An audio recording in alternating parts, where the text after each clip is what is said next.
دنوں میں سب سے اچھا دن جمعے کا دن ہے، لیکن جمعے کا دن بھی پوری کی پوری عبادت کا دن نہیں ہے۔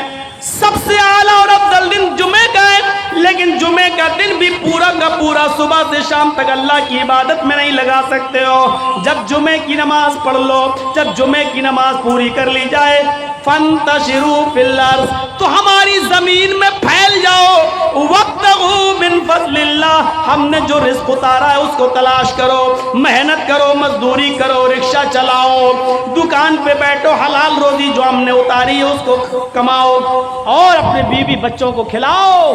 جمعہ کا دن سب سے بڑا دن، جمعہ کا دن سب سے افضل دن، جمعہ کا دن سید الایام، تمام دنوں میں سب سے بہتر، تمام دنوں کا سردار ہے جمعہ کا دن، لیکن اس کے باوجود اللہ کے رسول نے پورا کا پورا دن عبادت کا نہیں رکھا ہے۔ اور کیا فرمایا؟ جب جمعہ کی نماز ہو جائے، جمعہ پڑھ لو تو اب نکلو مسجد سے، اب مسجد میں مت بیٹھو، سبحان اللہ الحمدللہ کا وظیفہ نہیں، تمہاری بیوی ہے، تمہارے بچے ہیں، ان کے لیے محنت کرو، کماؤ، رکشہ چلاؤ، محنت کرو، مزدوری کرو، اور شام تک محنت مزدوری کر کے کما کر لاؤ اور اپنی بیوی بچوں کو کھلاؤ، یہ بھی عبادت ہے۔ میرے پیارے ساتھیوں، اسلام نے آپ کو صرف اللہ کرنے کے لیے نہیں بھیجا۔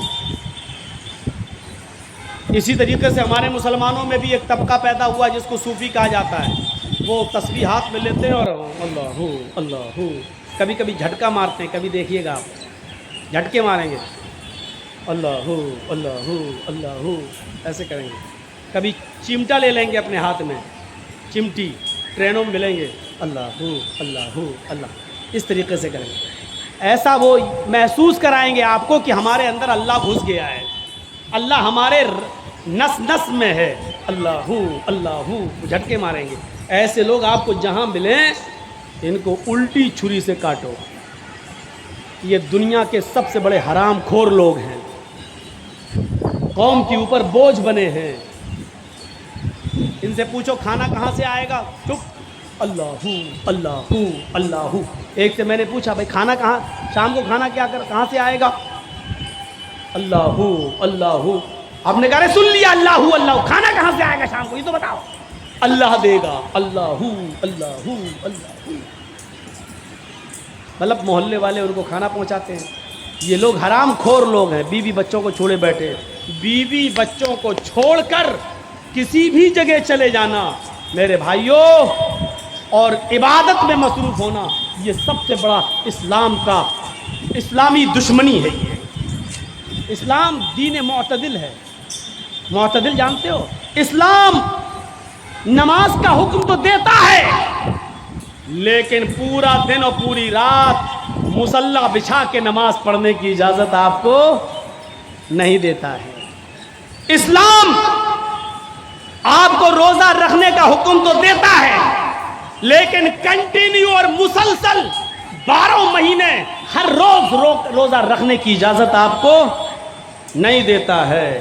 اسلام آپ کو زکوٰۃ دینے کا حکم تو دیتا ہے، لیکن اپنا سارا مال اللہ کی راہ میں لٹا دینا اور خود فقیر بن جانا، غریب بن جانا، اس کی اجازت اسلام آپ کو نہیں دیتا ہے۔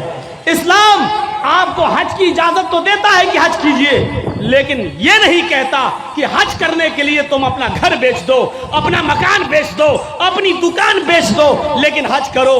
حج کرنا جانا ضروری ہے، چاہے دکان بیچنا پڑے، چاہے مکان بیچنا پڑے، اسلام اس بات کی اجازت نہیں دیتا ہے۔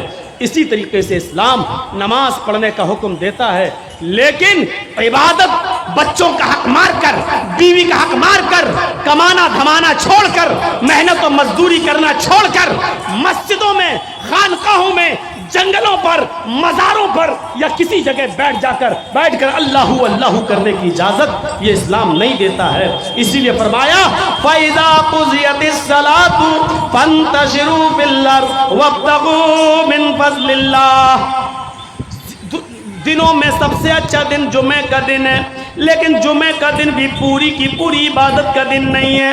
سب سے اعلیٰ اور افضل دن جمعہ کا ہے، لیکن جمعہ کا دن بھی پورا کا پورا صبح سے شام تک اللہ کی عبادت میں نہیں لگا سکتے ہو۔ جب جمعہ کی نماز پڑھ لو، جب جمعہ کی نماز پوری کر لی جائے، فانتشروا فی الارض، تو ہماری زمین میں پھیل جاؤ، وابتغوا من فضل اللہ، ہم نے جو رزق اتارا ہے اس کو تلاش کرو، محنت کرو، مزدوری کرو، رکشہ چلاؤ، دکان پہ بیٹھو، حلال روزی جو ہم نے اتاری ہے اس کو کماؤ، اور اپنے بیوی بچوں کو کھلاؤ۔ قرآن نے سچ کہا، وَمَا أَرْسَلْنَاكَ إِلَّا رَحْمَةً لِّلْعَالَمِينَ، ہم نے آپ کو ساری کائنات کے لیے رحمت بنا کر بھیجا ہے۔